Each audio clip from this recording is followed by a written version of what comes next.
السلام علیکم ورحمۃ اللہ تعالی وبرکاتہ۔ پیارے دوستو، ابھی تک ہم نے پڑھا طہارت کسے کہتے ہیں۔ اب طہارت کے بارے میں ہم جانیں گے کہ طہارت کے کچھ اہم مسائل، جیسے کہ یہاں لکھا ہوا ہے کہ طہارت کے تعلق سے کچھ اہم مسائل، یعنی کچھ ضروری باتیں جو طہارت کے تعلق سے ہیں، طہارت کے لیے ہیں، تو ہم اس کو پڑھیں گے انشاءاللہ تعالیٰ۔ تو غور سے اس کو پڑھیں، بالکل دھیان رکھیں اور اس کو یاد رکھنے کی کوشش کریں، ٹھیک ہے۔ ہم سبق شروع کرتے ہیں۔ بسم اللہ الرحمن الرحیم۔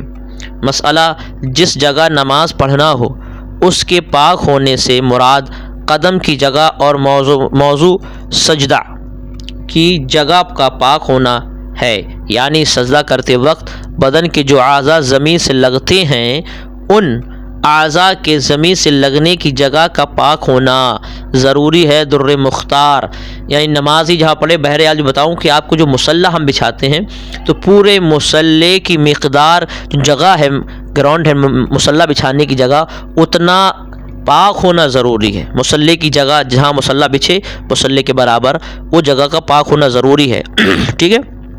مسئلہ: نماز پڑھنے والے کے ایک پاؤں کے نیچے درہم کی مقدار سے زیادہ نجاست ہے تو نماز نہ ہوگی۔ یوں ہی دونوں پاؤں کے نیچے تھوڑی تھوڑی نجاست ہے کہ جمع کرنے سے ایک درہم کی مقدار ہو جائے گی تو کبھی نماز نہ ہوگی۔ در مختار، تو بھی نماز نہیں ہوگی، یعنی تھوڑی تھوڑی دونوں پاؤں کی جگہوں پر تھوڑی تھوڑی نجاست غلیظہ جمع ہے، تو اب اس کو اکٹھا کریں گے تو وہ زیادہ ہو جائے گی، درہم کی مقدار ہو جائے گی، تو ایسے نماز نہیں ہوگی۔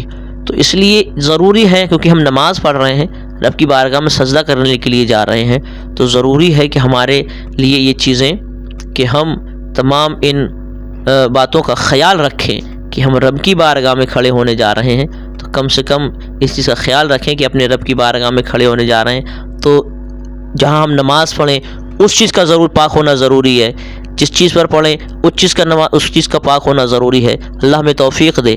دیکھیں سنیں، مسئلہ: پیشانی پاک جگہ ہے اور ناک نجس جگہ پر ہے تو نماز ہو جائے گی، کیونکہ ناک درہم کی مقدار سے کم جگہ پر لگتی ہے اور بلا ضرورت مجبوری یہ بھی مکروہ ہے، یعنی اگر آپ کو کوئی ضرورت نہیں ہے، ٹھیک ہے،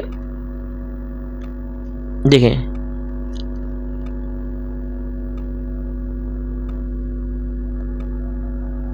مقدار کم لگتی ہے اور بلا ضرورت مجبوری ہے، یہ بھی مکروہ ہے، یعنی آپ کو ضرورت نہیں ہے اور آپ پھر بھی جان بوجھ کر اسی جگہ نماز پڑھ رہے ہیں تو پھر بھی دقت ہے، یہ مکروہ ہے، ایسا نہیں کرنا چاہیے، ٹھیک ہے۔ اب اس کے بارے میں آگے اور دیکھیں، مسئلہ آخری ہے یہ، ٹھیک ہے۔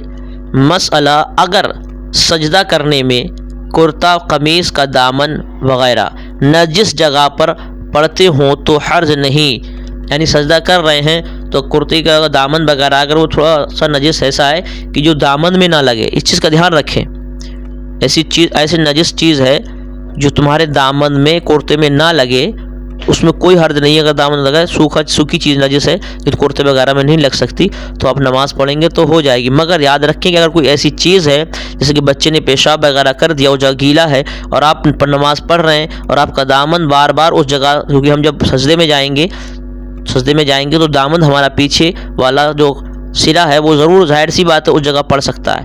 اگر ایسا ہو رہا ہے، اگر دامن گیلا ہو جائے گا تو بھی نماز ہماری نہیں ہوگی، تو اس لیے ان چیزوں کا خیال رکھیں۔ اللہ ہمیں توفیق دے کہ رب کی بارگاہ ہمیں نماز پڑھیں تو بالکل صحیح طریقے سے، اچھے طریقے سے پڑھیں، تو اس چیز کا ہم خیال رکھنا چاہیے، ٹھیک ہے۔ تو آگے دیکھیں ہم مسئلہ: اگر نجس جگہ پر اتنا باریک کپڑا بچھا کر نماز پڑھی کہ وہ کپڑا سطر کے کام میں نہیں آ سکتا، یعنی اس کے نیچے کی چیز چھلکتی ہو تو نماز نہ ہوئی، اور اگر شیشہ یعنی گلاس پر نماز پڑھی اور اس کے نیچے نجاست ہے اگرچہ نمایاں ہے تو بھی نماز ہو جائے گی، یعنی اگر دوپٹہ وغیرہ یا مصلی ایسا ہے کہ ہم نماز پڑھ رہے ہیں اور نجس ہمیں نیچے دکھ رہی ہے اور اس کے اوپر پڑھ رہے ہیں، ہم اتنا باریک کپڑا کہ سطر نہیں ہو سکتا، یعنی آر پار دکھ رہا اس میں کپڑے پر، اور ہم اس میں نماز پڑھ رہے ہیں تو نماز نہیں ہوگی، مگر شیشہ ہے، گلاس لگا ہوا ہے اور اتنا موٹا تو کوئی اس میں حرج نہیں، اگر نیچے دکھ رہا ہے اوپر ہم نماز پڑھ رہے ہیں تو اس کا مسئلہ الگ ہو گیا۔ کپڑا چیز الگ ہے کیونکہ ہم کپڑے کے اوپر پڑھ رہے ہیں. کپڑا اتنا باریک پہن کر نماز پڑھیں کہ ہمارا بدن نظر آئے پھر بھی نماز نہیں ہوگی, کیونکہ ستر کرنا ضروری ہے. اور یہاں کیا دیا, لفظ ستر دیا. اگر ستر نہیں ہو پایا یعنی ہمارا بدن اس سے نہیں چھپ پایا ہے تو نماز نہیں ہوگی. مگر شیشہ کیونکہ گلاس آر پار دکھ رہا ہے, وہ موٹا اتنا ہوتا ہے, اس میں نماز پڑھ رہے ہیں اس کے اوپر ہم, تو کوئی حرج نہیں ہے. ٹھیک ہے, ان چیزوں کا خاص خیال رکھنا چاہیے.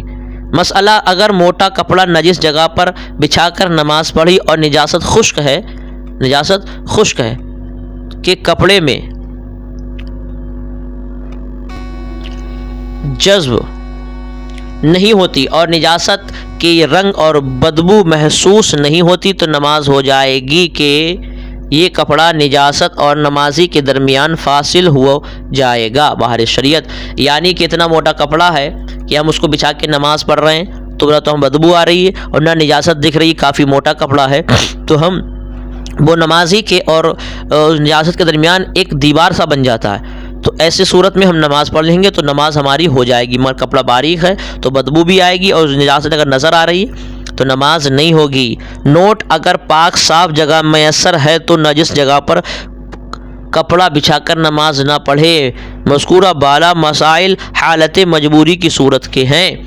اب یہ آپ کو صاف ہو گیا, یعنی جو باتیں آپ کو اوپر بتائی گئی ہیں کہ ایسی جگہ پڑھیں کہ ویسی جگہ پڑھیں, کہ دامن اگر نجس جگہ پڑ رہا ہے, تھوڑی سی جگہ خالی پاک ہے تاکہ ہم وہاں سجدہ کر سکتے ہیں, اور ہماری جگہ نماز پڑھنے کہ ہمارا دامن نجس جگہ لگے گا تو ہم نماز پڑھیں گے تو ہماری نماز ہو جائے. کیوں؟ کیونکہ مجبوری کے وقت میں ہے وہ, اور جبکہ ہمیں اگر صاف ستھری جگہ نظر آ رہی ہے ہم وہاں نماز پڑھ سکتے ہیں, اس کے باوجود بھی ہم ایسی جگہ پڑھ رہے ہیں جہاں یہ تمام باتیں پائی جا رہی ہیں تو نماز نہیں ہوگی. دھیان رکھنا اس چیز کے لیے, یہ صرف جو مسائل بیان کیے گئے ہیں یہ حالت مجبوری کے لیے بیان کیے گئے ہیں. جیسے صاف آپ کو بتایا گیا کہ اگر پاک صاف جگہ میسر ہے, یعنی آپ کے پاس موجود ہے پاک صاف جگہ, آپ کو پتہ ہے کہ ہاں یہ پاک جگہ ہے, صاف ہے, تو آپ اس کو جگہ کو چھوڑ کر آپ نجس جگہ نماز پڑھ رہے ہیں تو نجس جگہ پر کپڑا بچھا کر نماز نہ پڑھے.